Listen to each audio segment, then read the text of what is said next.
ஒரு கதை சொல்லிட்டு போகலான்னு வந்தேன் சார். சொந்த கதை சார். உன்ன மாதிரி ஆளுங்களுக்கெல்லாம் ஒரே கதை தானே. நான் கீழே இருந்தேன், தெருநாயா இருந்தேன், இது செஞ்சு அது செஞ்சு பெரிய ஆள் ஆகிட்டேன், அந்த கதை தானே. ஐயோ எப்படி சார்? என் கண்ணிலே படம் பார்த்தியா சார்? இதை பற்றி ஒன்று சொல்லட்டா. இன்றைக்கே 10 கோடி ரூபா கொடுத்து இந்த தொழிலை விட்டுருனா காசு வேண்டான்னு போயிடுவேன். ஆனால் வீட்டுக்கு போய் இந்த காசு எங்கிட்ட எப்படி பிடுங்கலான்னு திட்டம் போடுவேன். அதுதான் நீ. அதே 10 கோடியை உன் கையில் கொடுத்து என்னை விட்டுடு சார்னு சொன்னா விட்டுடுயா சார் நீ? என்னை வீட்டுக்கு போக சொல்லிட்டு எப்படி என்கவுண்டில் போகலான்னு பிளான் பண்ணுவேன். அதானே சார் நீ? Good one. ஆனால் எப்படி பார்த்தாலும் நீ நானும் ஒன்று தானே சார்? ஏய், வால் இருக்கிறதுனால எலியும் பூனியும் ஒன்றாயிடுமாடா. சார் வீட்டில் எலித்தொலை இருக்கிறதுக்கு தான் சார் பூனைக்கு மவுசு.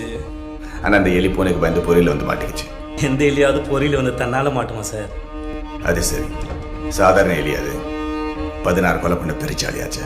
நீ மட்டும் என்ன சாதாரண பூனையா சார்? 15 என்கவுண்டர் பண்ண போலீஸ் பூனையாச்சு. 18.